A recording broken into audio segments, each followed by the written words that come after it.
जय श्री राधे कृष्ण। आप सभी का हमारे YouTube चैनल पे बहुत बहुत स्वागत है।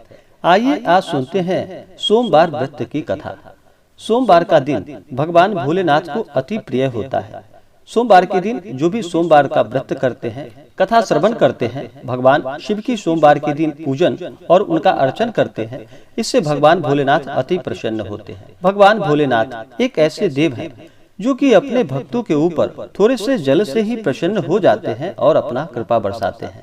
देवों के देव महादेव अपने भक्तों के सभी दुख और कष्ट को दूर करने वाले हैं तथा सुख और समृद्धि को प्रदान करने वाले हैं। जो भी सोमवार का व्रत करते हैं, उन्हें चाहिए कि सोमवार के दिन सुबह उठ करके नित्य क्रियाओं से निवृत्त हो करके गंगा नदी में या घर के नहाने के पानी में थोड़ा सा गंगा जल मिला करके स्नान करना चाहिए। शुद्ध वस्त्र धारण करके उसके बाद फिर भगवान शिव का अगर मंदिर में जाके पूजन कर रहे हो तो मंदिर में, नहीं तो घर पे कर रहे हो तो घर पे ही पूरे विधि विधान के साथ भगवान भोलेनाथ का पूजन करना चाहिए।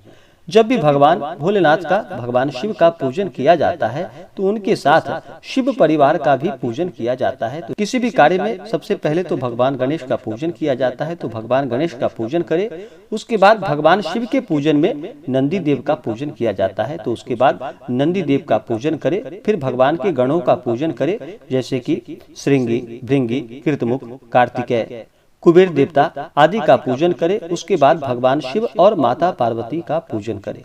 भगवान शिव को प्रसन्न करने के लिए उनका जल से अभिषेक करे, पंचामृत से अभिषेक करे, उनके ऊपर शुद्ध गंगा जल चढ़ाए, भगवान को वस्त्र अर्पित करे। भगवान शिव को सफेद वस्त्र चढ़ाया जाता है और माता पार्वती को लाल वस्त्र अर्पित की जाती है। उसके बाद अक्षत, चंदन, पुष्पों की माला अर्पित करे। भगवान भोलेनाथ को बिलपत्र अति प्रिय है। उन्हें बिलपत्र 3 पत्ते वाला पे राम का नाम लिख करके भगवान भोलेनाथ को बिलपत्र अर्पित करे, या नमः शिवाय का जप करते हुए भगवान भोलेनाथ को बिलपत्र अर्पित करे।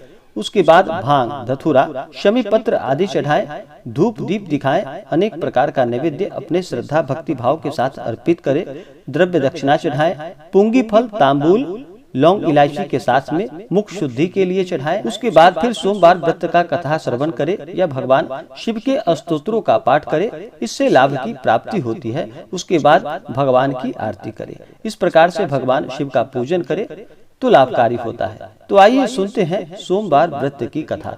तो बोलिए प्रेम से भगवान भोलेनाथ की जय, माता पार्वती की जय। बहुत समय पहले की बात है कि एक बार भगवान महादेव जी मृत्यु लोक में विहार करने की इच्छा से माता पार्वती के साथ पधारे। वहाँ पर विदर्भ देश की अमरावती नगरी, जो कि सभी सुखों से परिपूर्ण थी, वहाँ पर आए। वहाँ के राजा द्वारा बनाए एक सुंदर शिव मंदिर था, वहाँ वे रहने लगे। एक बार माता पार्वती जी ने चौरस खेलने की इच्छा की। तभी मंदिर में पुजारी के प्रवेश करने पर माता पार्वती ने पूछा कि इस बाजी में किसकी जीत होगी। तो ब्राह्मण ने कहा कि महादेव जी की जीत होगी, लेकिन पार्वती माता जीत गई। तब ब्राह्मण को उन्होंने झूठ बोलने के अपराध में कोढ़ी होने का श्राप दे दिया। कई दिनों के पश्चात देवलोक की अप्सराएं उस मंदिर में पधारी और उसे देखकर इसका कारण पूछा। पुजारी ने निसंकोच सब कुछ बताया। तब अप्सराओं ने ढाढ़स बताया और 16 सोमवार के व्रत रखने का उपाय बतलाया। विधि पूछने पर उन्होंने विधि भी बतलाई। इससे शिव जी की कृपा से सारे मनोरथ पूर्ण हो जाते हैं। फिर अप्सराएं स्वर्ग को चली गई। ब्राह्मण ने सोमवार का व्रत करके रोग मुक्त होकर जीवन व्यतीत किया। कुछ दिन उपरांत शिव और पार्वती जी के पधारने पर माता पार्वती जी ने उससे रोग मुक्त होने का कारण पूछा। तब ब्राह्मण ने सारी कथा बताई। तब पार्वती जी ने भी यही व्रत किया और उनकी मनोकामना पूर्ण हुई। उनके रूठे पुत्र कार्तिकेय जी माता के आज्ञाकारी हुए, परंतु कार्तिकेय जी ने अपने विचार परिवर्तन का कारण पूछा। तब माता पार्वती जी ने कहा और फिर वह कथा सुनाई, उन्हें भी बताई। तब स्वामी कार्तिकेय जी ने भी यही व्रत किया।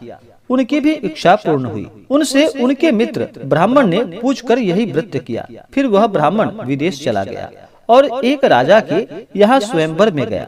वहाँ पर राजा ने प्रण किया था कि एक हथनी, एक माला जिसके गले में डालेगी, वह अपनी पुत्री का विवाह उसी से कराएगा। वहाँ शिव के पास से हथनी ने माला उस ब्राह्मण के गले में डाल दी। राजा ने उससे अपनी पुत्री का विवाह करा दिया। उस कन्या के पूछने पर ब्राह्मण ने उसे फिर वही कथा बताई। तब उस कन्या ने भी वही व्रत कर एक सुंदर पुत्र को प्राप्त किया। बाद में उस पुत्र ने भी यही व्रत किया और एक वृद्ध राजा का राज्य पाया। जब वह नया राजा सोमवार की पूजा करने गया तो उसकी पत्नी अश्रद्धा होने से वहां पर नहीं गई। पूजा पूर्ण होने पर आकाशवाणी हुई कि हे राजा, इस कन्या को छोड़ दे, अन्यथा तेरा सर्वनाश हो जाएगा। अंत में उसने रानी को राज्य से निकाल दिया। वह रानी भूखी प्यासी रोती हुई दूसरे नगर में पहुंची। वहां एक बुढ़िया उसे मिली जो कि धागे बनाती थी। उसी के साथ काम करने लगी। पर दूसरे दिन जब वो धागा बेचने निकली तो अचानक तेज हवा चली और सारे धागे उड़ गए। तो मालकिन ने गुस्से में आकर उसे काम से निकाल दिया। फिर रोते रोते वह एक तेली के घर पहुंची। तेली ने उसे रख तो लिया, पर भंडार घर में जाते ही तेल के बर्तन गिर गए और तेल बह गया। तो उस तेली ने भी उसे घर से निकाल दिया। इस प्रकार सभी जगहों से निकाले जाने के बाद वह एक सुंदर वन में पहुंची। वहां के तालाब से पानी पीने के लिए जब वह बढ़ी तो तालाब सूख गया। थोड़ा पानी बचा जो कि कीटों से युक्त था।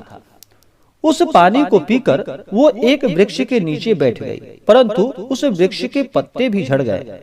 इस तरह वो जिस भी वृक्ष के नीचे से गुजरती थी वह वृक्ष पत्तों से विहीन हो जाता था। ऐसे ही सारा वन सूखने को आया। यह देखकर कुछ चरवाहा उस रानी को लेकर एक शिव मंदिर के पुजारी के पास गया। वहां रानी ने पुजारी से आग्रह करके सारी बातें बताई और सुनकर पुजारी ने कहा कि तुम्हें शिव का श्राप लगा है। रानी ने विनती करके पूछा तो पुजारी ने इसके निदान का उपाय बतलाया और सोमवार व्रत की विधि बतलाई। रानी ने तन मन से व्रत किया और शिव कृपा से 17वें सोमवार को राजा का मन परिवर्तित हुआ। राजा ने रानी को ढूंढने के लिए दूत को भेजा। पता लगने के बाद राजा ने बुलावा भेजा, पर पुजारी ने कहा कि राजा को स्वयं भेजो। इस पर राजा ने विचार किया और स्वयं फिर वहां पर गया। रानी को लेकर दरबार आकर उसका स्थान उसे प्रदान किया।